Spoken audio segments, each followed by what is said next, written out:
السلام عليكم ورحمة الله وبركاته. وعليكم السلام ورحمة الله وبركاته. الحمد لله رب العالمين الذي خلق فصار والذي قدر فهدى ثم والصلاة والسلام على رسول الله مصطفى محمد صلى الله عليه وسلم. Inyuma yo gushimira uhoraho umuremyi w'ijuru n'isi no kwipfuriza imigisha n'imihezagiro intumwa y'Imana Muhammadin sallallahu alaihi wasallam, nipfuje kubanza kuramutsa mwege mwese muri kumurakurikirana iki kiganiro kuri Dawa TV Burundi mu cubahiro canyu bivanye naho muherereye, kandi twongera tubatera akamo kugira mubandanye mukurikira ibiganiro nk'ibi by'iyobokamana, mufyondaho kuri like, mutibagira no gupartaja abandi babironke, kandi mutibagira no gutanga intererano ngaho munsi yuko ibiganiro nk'ibi bibagwa neza. Hama ku mazina nitwa Musa, nkaba ndi umwarimu mu bijanye na Qur'an na Bibiliya. Nari ndabafitiye ikiyago gitonya mw'uyu mwanya nko kubamenyekanisha icigwa runaka tuzoganirako mw'iki gihe nyene kuri ishene aha nyene. Rero nyimba ubona yuko tuzobana hamwe, nakubwiye ntutangwe gufyonda kuri like. Hanyuma no kuvuga icigwa nyezina tuzokwigako, tuzokwiga ku cigwa kivuga kiti ivyahishijwe abantu biri mu vyahishuriwe Yohana. Ivyahishijwe abantu biri mu vyahishuriwe Yohana. Gute bavuze ko ari ivyahishuriwe Yohana na ni gute mvuze ati ni ivyahishijwe abantu? Bandanye ubana nanje mw'iki kiganiro, tubandanye tuganira kugira ngo ubanze umenye ni ibihe bintu Yohana yari yarahishuriwe, unamenye ni nabihe bintu abantu bahishijwe, ni nabande babihishije. Uhoraho umuremyi w'ijuru n'isi aravuga mu gitabo ciwe cerana Qur'ani, usomye mu kigabane ca kabiri umurongo w'174, umusomyi mwiza nagomba umfashe nsomere uwo murongo kugira ngo duce dutangura twumve icyo bivugako. Kabiri 174 haravuga ati, havuga ngo iki? Banze kwikinga ku Mana ndinde Satani avumwe kw'izina ry'Imana nyene imbabazi nyene impuhwe. Kabisa. Haravuga ati, havuga ngo iki? Hakika wale wafichao mu vy'ukuri barya banyegeza aliyoyateremsha Mwenyezi Mungu katika kitabu. Mu vy'ukuri barya abantu banyegeza ivy'Imana yamanuye mu gitabo, wakanunua kwacho thamani ndogo, bagaca bafata bakagura kuri ico ikiguzi gitonya cyane, bakagura kuri ico kiguzi gitonya kw'ico gitabo. Hao abo rero hawali matumboni mwao, nta kindi barya mu nda zabo isipokuwa moto, kiretse ko bariko barya umuriro udahera. Bandanya, wala Mwenyezi Mungu kandi mu vy'ukuri uhoraho hata wasemeza siku ya kiyama, ntazovugana nabo ku munsi w'umuhero, wala hata watakasa, kandi ntazobeza, nao watapata adhabu chungu. Abo bantu rero banyegeza ukuri Imana yari yaramanuye, abo bazoronka ibihano bidahera ku munsi w'umuhero. Ayo n'amajambo meranda mu gitabo ca Qur'an kabiri 174, aho Imana yatumye Muhammad aze kubwira ko abo bantu baza kunyegeza ibintu Imana yari yarahishuriye abantu. Ivyo rero bintu nibiki? Nagusavye ukurikirane neza. Ico gitabo citwa ivyahishuriwe Yohana, ariko je ndavuze ati ivyahishijwe abantu biri mu vyahishuriwe Yohana. Uyu munsi reka ndababwire ico tugiye gutangurirako. Turatangura ku kigabane ca 17, were ku murongo wa mbere gifise imirongo 18. Ubanze wumvirize ahantu bagiye barahisha ibintu runaka, baza barabivuga mu migani. Ndahamya neza ntakekeranya ku bantu mwese muri ko murankurikirana,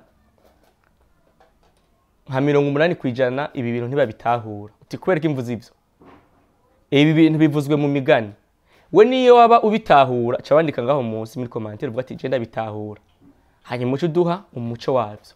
Wewe nawe ni wavuga ati sidabitahura uce uvuga uti tubananye n'iki cigwa ahubwo bandaniriza kugira ngo tubone yuko hari abantu turiko turagira gute turiko turajana miki gikorwa ciza ciyobokamana. Hera ku murongo wa mbere aravuga hati, havuga ngo iki? haza umwe muri ba bamarayika ndwi, haza umwe muri ba bamarayika ndwi bari bafise inzamvya ndwi, bari bafise inzamvya ndwi, avugana nanje, aca avugana na Yohana. Aha Yohana ariko areka ibintu ari ku kigwa c'Ipatimo, aca avugana na Yohana.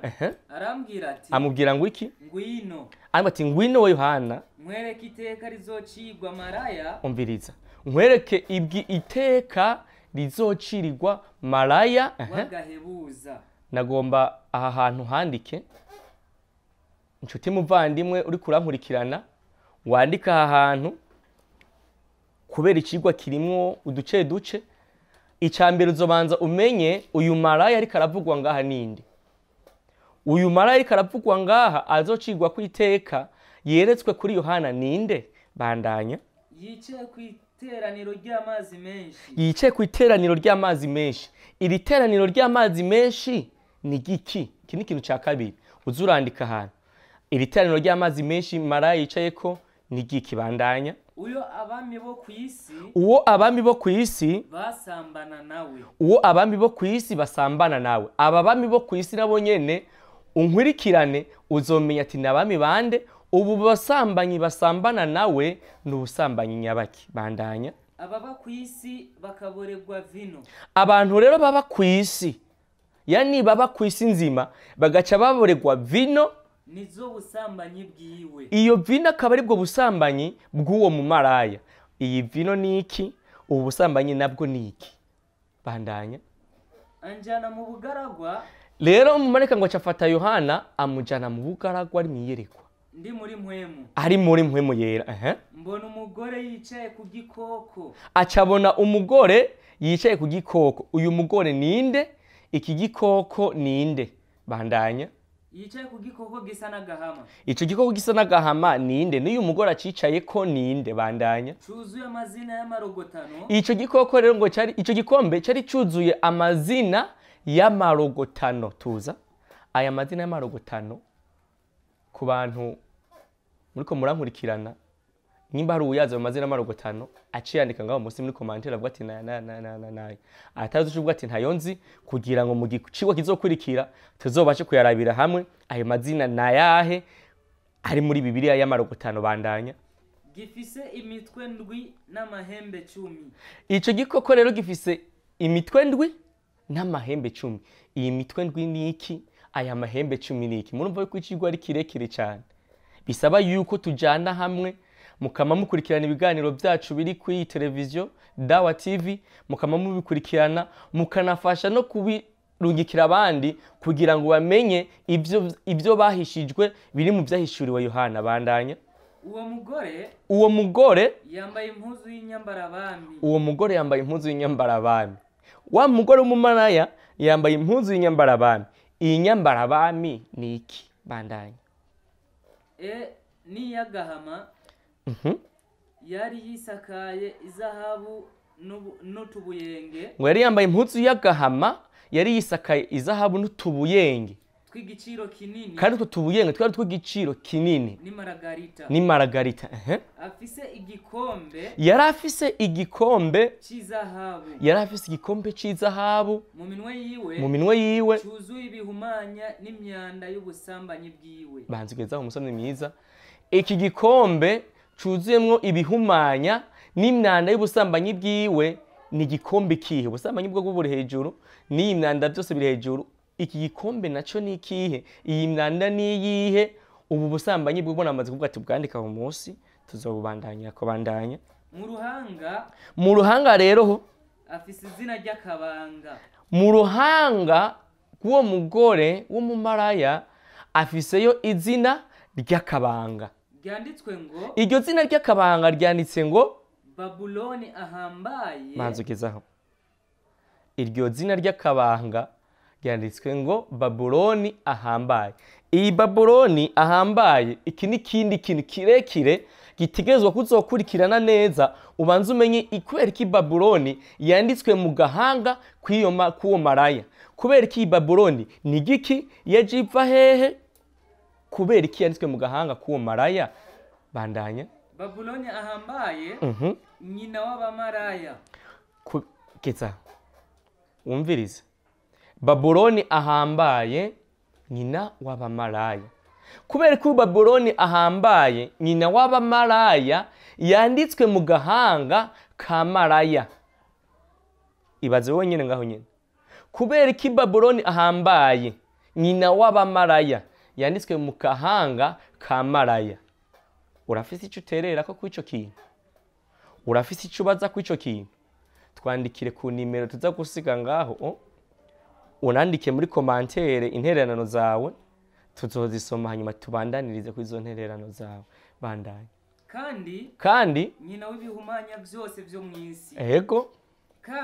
Kandi mbona uwo mugore aborewe amaraso y'abera. Wa mugore w'umumaraya aguma avugwa ngaha, Yohana cayerekwa aborewe amaraso y'abera. N'amaraso y'abashingiye intahe ivya Yesu. Uranyumvira? Nca mbona aborewe amaraso y'abera n'amaraso y'abashingiye intahe ivya Yesu. Aba bantu bera, umaraya aborewe amaraso yabo, n'aba bantu bashingiye ivya Yesu intahe, yaborewe uwo maraya amaraso yabo ni bande? Bandanye. Kandi ndamubonye bica birantangaza, ndumigwa rwose kubera mbonye ivyo bintu. Umumarayika arambaza ati, umumarayika arambaza, niki kigutangaje? Umumarayika acabaza Yohana ati, niki kigutangaje mw'ibi byose ndiko ndakwereka we Yohana? Ndakubwira akabanga kuriya mugore n'akigikoko agenderako. Umviriza, Yohana rero agomba amenerwa ibanga y'urya mugore w'umumaraya n'akamanga ka kirya gikoko agenderako. Bandanya. Gifise imitwe ndwi n'amahembe 10. Yani ke gikoko gifise imitwe ndwi n'amahembe 10. Iki gikoko ndakubwiye ucandika ahantu. Ico gikoko gifise imitwe ndwi n'amahembe 10. Uyandika ahantu ntuze wibagire. Igikoko ubonye. Ico gikoko rero ubonye cyariho kandi ntikikiriho. Ico gikoko ubonye cyariho kandi ntikikiriho turi. Ico gikoko ubonye cyariho kandi ntikikiriho. Iri ni banga. Ico gikoko ubonye cyariho kandi ntikikiriho. Bandanya. Kandi ico gikoko kigira kiduge kivi kuzimu. Kandi ico gikoko rero kigomba gisubira kiduge kive ikuzimu. Kije kuranduka. Kice kiza kuranduka, kizoba kije kuranduka. Kandi ababa ku isi, kandi abantu baba ku isi batanditswe amazina yabo mu gitabo cy'ubugingo. Kandi abantu baba ku isi, aha rero ntihacaguwe abantu bari ku isi. Ntihavuzwe umusiramu, ntihavuzwe umukristo, nta muntu n'umwe yavuzwe. Batanditswe mu gitabo cy'ubugingo. Ico gitabo cy'ubugingo ni ikihe? Naco nyene ucandika ahantu nzokigusobanurira icari cyo. Uhereye ku kuremwa kw'isi. Ico gitabo canditswe uhereye ku kuremwa kw'isi, ucandika ahantu. Nyimba ukizi uce wandika ngaho muri commentaire ati kuku, hanyuma uzovuga ati kabisa wewe waragitoye canke ntiwagitoye. Bandanya. Bazotangara babonye ico gikoko. Bazoca batangara babonye ico gikoko kubera iki? Yuko cyariho kandi kitakiriho. Yuko cyariho kandi kitakiriho. Kandi kizoboneka. Aha ni umutima w'ubwenge userukira. Bazugeze ngaho rero. Bisobanura yuko abantu batanditswe mu ico gitabo cy'ubugingo bazotangara kubona ico gikoko kije cyari kihari kandi kitakiriho kandi kije. Kubera iki? Ntibazoba bari barabisomye, ntibazoba bari barabyize, ahubwo bazoba baragize gute? Ni cacigwa. Ni cacigwa turiko muvandimwe uriko uratwumviriza. Ivyo abantu bahishijwe biri mu vyahishuriwe Yohana. Yohana yarabihishuriwe, abantu baca barabihisha. Nico cigwa turiko. Bandanya. Aha niho umutima w'ubwenge userukira. Aha rero niho umutima w'ubwenge userukira. Imitwe ndwi. Iyo mitwe ndwi iyo wumvise imitwe ndwi baratubwiye iyo mitwe indwi y'icyo gikoko niyo wa maraya yicayeko, ariko ntibasobanuye neza, batubwiye gusa yuko ariyo misozi indwi yicayeko. kandi niyo bamindwi, kandi nabo bamindwi, niyo bamindwi batanu barakombowe. abo batanu mu bamindwi batanu barakombowe. umwe ariho turura abo bami batanu bakombowe, tuzobavuga amazina yabo Imana idufashije. Bakombowe ni bande guhera kuwa mbere gushika kwa gatanu. Nyimba wowe umaze kubumva baribo, ubandika muri komanteri ubadutange turabe ko nawe ibi vyahishijwe abantu Imana yakugiriye gute, yabiguhishuriye ugatombora ukabimenye, kubera ko n'ingabirano kumenya ibintu Imana yahishuriye abantu bagaca baza kubihisha kubera ko inda zabo, kubera ko ikintu gitoye nko Korani yabivuze kugira ngo buzuze inda zabo. Ariko Imana yababwiye ati mu vy'ukuri abantu bahisha ibintu Imana yahishuye nta kindi bariko barashira mu nda zabo kiretse umuriro, kandi ngo ku munsi w'umuhero nta kindi kintu bazoronka atari iki, atari ibihano bihambaye. Nawe turazi yuko umuremyi mu guhana ntabwo ababarira, umuremyi arinza hana. Raba kuri ba Loti, raba kuri ba Nowa, Imana yarabahanye itarinze kuraba ati nibiremwa vyayo, yarabahanye pe, irabahana atakigongwe, kubera ko Imana irabahana ikavuga ati nta kigongwe kubahakanye, canke kuri babandi batemera amajambo y'Uhoraho, canke kuri babandi basuzugura inyigisho z'Imana yarukanye abavugishwa bayo. Bandanye inyandiko. kandi umwe ariho mwabondwi, umwe ariho batanu barakombowe, umwe aracahari. uwundi we ntaraza. Uwo windwi wewe ntaraza, kandi uwo windwi niyaza azoba ari uwo kumara igihe gito. Uwo windwi niyaza azoba ari uwo kumara igihe gitonya cyane. kandi ca gikoko cyariho kandi kitakiriho. Ca gikoko cyariho kandi kitakiriho, coco ubwaco nugira umunani. Coco kigira umunani, ntikiri muri abo ndwi, coco kigira umunani. ariko kandi numwe muri ba bandi ndwi, nawe nyene bafatanije umugambi muri ba bandi indwi, kandi azoja kuranduka. kandi nawe nyene azoja kuranduka. kandi amahembe 10, ayo mahembe 10 wabonye wa Yohana, nibo bami 10 batarima. Nibo bami 10 batarima, yani kwima. Bandanye ucucumva neza. nibo bami 10 batarima iki, ariko bagahabwa kuganziriza hamwe. Umva, nibo bami 10 batarima ariko bagahabwa kuganziriza hamwe. Bagahabwa kuganziriza hamwe na ca gikoko nk'abami nyene. Uranyumvira, abo bamakazi kabo ntabwo barima, ahubwo ico bahawe no kuganziriza hamwe na ca gikoko, ca kiri twumvise kiri cicaye ku mazi, cicaye ku mitwe, cicaye ku misozi indwi. Bandanya. Kumara isaha imwe. Abo bahuza inama baha ca gikoko ububasha bwabo. Abami rero uko ari 10 baca bahuza inama, bagaca bafata ububasha bwose iyo buva bukagera, bagaca bahereza ca gikoko, bakagihereza bikagenda gute, bakagiha n'ubutware bwabo, bagaca bagihereza n'ubutware bafise. Nyimba abo bami bari mu bihugu bitandukanye, baca bafata ubwami bafise mwa bijya bihugu, bagaca babuhereza ca gikoko kugira bigende gute. Abo bazogwanya umwagazi w'intama. Abo rero bazogwanya umwagazi w'intama. Umwagazi w'intama bariko baravuga ngaha kugira ngo ntimumenye neza mu kwandika ibi bintu, baciye babigira baza kubihisha navyo nyene. Baca bafata aho bavuze ati umwana wa Mariya, cyangwa se abize umwana wa Mariya, baca barabihisha navyo nyene, baca bamwita umwagazi w'intama. Iki ni cyana cyo nyene bakoze, gufata ikiremwa Imana yaremne nk'umuntu. Engwe nk'akarorero, nkaje w'umuntu cyangwa wowe uri ngaho uri kuranyumviriza, nkakwita ikintu Imana itakwise, nkakwita nk'izina ry'igikoko runaka gisuzuguritse. Baca bafata izina ry'ikindi gikoko, baca bagishira ku izina ry'ikiremwa muntu. Iki ni ikintu cyo kutubaha Imana, biri muri bya ndetse zo kwigira hejuru by'amazina y'amarogotano ari mu ruhanga rwa ca gikoko. Ibi sino bisobanura ubunyene, tuzobisobanura hi imbere muzovyumva neza. kandi uwo mwagazi w'intama kandi rero uwo mwagazi w'intama azobanesha. uwo mwagazi w'intama naho biruko azobanesha, naho bamuhinduye izina azobanesha. kuko ari waganza abaganza n'umwami w'abami. niwe aganza abaganza n'umwami w'abami. kandi n'abari kumwe n'uwo mwagazi w'intama, n'abari kumwe nawe bahamagawe, batoranijwe, bayobotse, nabo bazobanesha. manzi ugeze ngaho. aha duce tubona bari kumwe n'umwagazi w'intama, bahamagawe, batoranijwe, nabo nyine bazogera gute? Bazonesha ico gikoko. Ngomba ndaguhe akandi kabazo gatonya, niba ukazi uce wandika ngaho muri commentaire.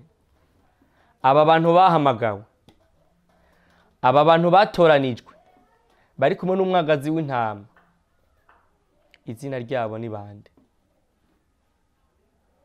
aha muri Bibiliya ntihavuzwe ati ni banaka, havuzwe abatoranijwe, abahamagawe, bari abayobotse umwagazi w'intama. abo bantu cibandika izina ryabo ngaho munsi. Bandanya. Arambwira ati, ukageza ku 18 ucurangiza. Arambwira ngo iki? ya mazi wabonye. Ya mazi rero wabonye cya kikoko iwa mu maraya yicayeko. Ya mazi wabonye maraya yicarako. Niyo moko n'amakungu y'abantu. Niyo moko n'amakungu y'abantu. N'amahanga n'indimi. N'amahanga n'indimi. Ya mahembe 10 wabonye. Ya mahembe 10 wabona. Na ca gikoko. Bazokwanka uwo maraya. Bazoca banka maraya. Mwico gihe urumva kumbe hari amazi runaka n'indimi runaka. Bazokwanka maraya, bazokwanka ca gikoko, bamwanke pe, banki inyigisho ziyo canke banki ubutware bwiwe. Bizomuzingazinga. Bizoca bizingazinga maraya. Bimukobe. Bice bimukoba maraya. Birya inyama z'uwo maraya. Bimutongoza umuriro. Bimutongoza umuriro. Turura kwanza ngaha. Nyimbuzi ayo moko 10 avuzwe muri Bibiliya, azorya inyama z'uwo maraya, akazomwanka, azomutongoza umuriro, ucuyandika ngaho munsi. Twumva ayo moko 10 ayariyo. Bandanya. Kuko Imana yashize mu mitima yabo gukora ivyo yagabiye. Kuko yashize mu mitima yabo gukora ivyo Imana yagamiye. No guhuza inama. No gushira ca gikoko ku ngoma yabo. Ariko nabo bazokigwanya kizoba kiri ku ngoma cyangwa se ku butware bwabo. Kugezaho amajambo y'Imana. Kugezaho amajambo y'Uhoraho umuremyi w'ijuru n'isi azoshikira. Bandanya. Umugore wabonye. Niwe ca gisagara gihambaye. Kiganza abami bo kw'isi. Turura. Ico gisagara ntikivutswe. Wa mugore maraya wabonye ni ca gisagara gihambaye kiganza abami bo kw'isi. Uce wandika muri commentaire ico gisagara niki? Ntabwo ari umuntu bwa muntu. Uzi guca wandika muri commentaire hariya hepfo utubwiye ati gisagara cyavuzwe muri Bibiliya niki? Gukurumva ikigwa ni kirekire. Dufashanye mwene data, rega iyi nzira yo kuja mu ijuru si twebwe twenyene abasiramu. Namwe muyikeneye kandi dutegerezwa gufashanya kugira ngo babandi bahishwe ibintu bategerezwa kubimenya. Wahejeje? Kubona wahejeje rero niki kiwajize ukoze? Kugira mbanze ndonke umwanya mutonya ukubwira abantu bariko baratwumviriza kuri Dawa TV Burundi. Ushoboye kuba utarasonda kuri sabone, ushoboye kuba utarasonda kuri hajya kuri gem, ushoboye kuba utarasonda muri like, utegezwa kugira commentaire ukavuga ati kiganiro kibandanye cyo kugira ico kivuzeko kugira ngo tubandanye natwe tugira intege zo kugira gute zo kubona yuko tutariko turavuga twenyene, ahubwo tutariko turatamba twirorera, ahubwo hari abantu bariko barakunda izi nyigisho canke bariko baragira gute, bariko barazaga. Nyimba wazase naho nyene vuga ati shira hariya munsi muri commentaire utubwira uti tiko turabaraba ibintu muri ko muravuga sivyo, twari kubigenza kugira ngo tubone yuko tutariko turatamba twirorera. Hanyuma ikindi naco rero ntiwibagire no kurungikira abandi baronke izi nyigisho. Ico ni kintu gikomeye cyane utegezwa gukora. Hanyuma kwari kubategura, kwari ukubereka icigwa tugiye gukomeza kiri mu dupande pande. Ejo bukera inyigisho mu bice runaka twapanze twateguye, tugiye kugira gute, tugiye kubatangurira kubashirira ku mugaragaro, tubasobanurira guhera kuri buri kimwe gushika ku kindi. Imfashanyo zanyu zirakenewe ngaho munsi, mwandike kubijanye n'iki nico gikoko n'ibindi twasobanura ngaho munsi kugira ngo tuzore ko duhuriza hamwe. Ariko nagomba ndagutumira ubugira kandi mu cubahiro cawe, nongera ndakubwira nti wame waguza amamega kubera ko inyigisho zigiye gukomera cyane. Ico ni cigwa abantu benshi bahishijwe kandi Imana yari yaragihishuye. Ndagiza mvuga nti kwa barya batararonka ingabano no kuba abayisilamu, amahoro y'Imana abane namwe abayisilamu mwariko muradukurikirana. Assalamu alaikum wa rahmatullahi wa barakatuh. Wa alaikum assalam wa rahmatullahi wa barakatuh.